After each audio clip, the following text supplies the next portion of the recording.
Danijoje dar pakalbėkime apie tai, kas vyksta Kopenhagoje. Su mumis yra Rimantas Vančys, video prodiuseris gyvenantis ten. Labas vakaras.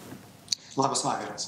Tai, Rimantai, kas yra tas kultūros centras, kuriame įvykdytas tas pirmasis išpuolis? Minėjai, kad tu ten vedžioji šunį netoliese. Taip, tai Osterbro rajono kultūros namai, pavadinimu Parako statinė, įsikūrė yra šalia sporto stadiono ir didelio parko su vaikų žaidimo aikštelėmis. Aš gyvenu kitoje to parko pusėje, maždaug už 1,5 kilometro.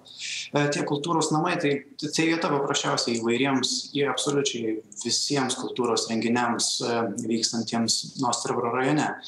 Tačiau būtent apie tą pastatą aš sužinojau tik tais išpuolio dieną. Visai šalia vedžiau prieš 100 metrų šunį ten kiekvieną rytą, tačiau pažvelgti tą pusę kažkaip ir netraukė akis. Ar tai yra kavinė, ar tai yra kultūros centras, kaip ir sakai? Tai yra kultūros namai su kavinė ir dar kitomis patalpomis, pastatas paskirtas kultūros renginiams. Na, visoje Danijoje, visoje Kopenhagoje šiomis dienomis yra sustiprintas saugumas. Ar tas jaučiasi ir netoli tavo namų? Taip, ir netoli mano namų, kurie yra tokiau nuo centro ir pačiame centre, jaučiasi tikrai, kad sustiprintas saugumas. Patys danai sako, kad jie nėra gyvenime matę, jog policija patruliuotų gatvėse su pistoletais kulkosvaidžiais. Apsiginklavę pistoletais kulkosvaidžiais. Ir iš tikrųjų šiandien pravažiavau ir per miesto centrą, ir pro sinagogą, kur įvyko antrasis išpuolis.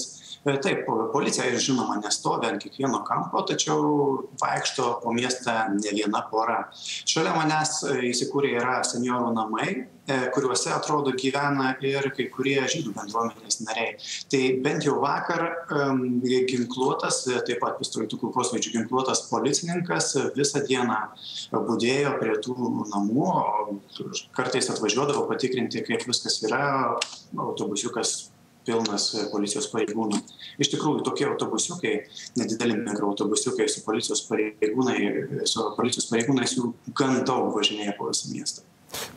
Kopenhaga apskritai yra pakankamai ramus, galima sakyti, miestas, ar ne? Ar dabar, kaip minėjai, kad važinėjasi po miestą, jaučiasi, kad šalis gyvena po teroro savaitgalio, galima sakyti? Žinokite, gyvenimas teka savo vaga. Tiesą sakant, danai nepametė galvos po išpuolių taip, kaip, pavyzdžiui, prancūzai po sausio išpuolių. Ir iš tiesų tai gal net nebuvo kažkoks tai siurprizas danams, kad tokie įvykiai ir nutiko, ar šokiruoti, taip, tačiau siurprizas ne. Nes kažko panašaus laukta nuo pat 2005, kai šalį ištiko pranašo Mahometo karikatūrų krizė. Žinoma, po Prancūzijos įvykių sausyje tokios nuotaikos, nerimo nuotaikos dar labiau sustiprėjo. Taigi, kad kažkas būtų netikėto, taip nėra ir todėl mano gyvenimas atrodo, kad teka savo vaga. Centras pilnas tiek vietinių gyventojų, tiek turistų ir visi skuba kas savo. Ar tai, kas įvyko pastarąjį savaitgalį, yra ir kasdienių pokalbių, pavyzdžiui, darbe tema, ar kaip ir minėjai, visi kalba kaip ir įprastomis temomis? Žinoma, tai nėra tema, kurią galima užmiršti, vis tiek išlenda vienur ar kitur, vienam ar kitam pokalbį kažkiek tais išlenda. Buvo tas mūsų aktyvėjimas, pokalbis, ta tema, žinoma, pirmadienį. Visa Danija tikriausiai apie tai kalbėjo tiek namuose, tiek darbe. Tačiau danai visgi labiau mėgsta pasilaikyti savo nuomonę savo arba savo šeimos nariams.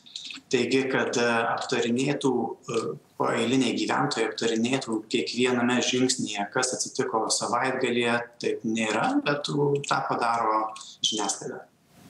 Rimantai, ačiū labai, kad prisijungė prie mūsų šį vakar. Tai Rimantas Vančys tiesiogiai iš Danijos sostinės Kopenhagos.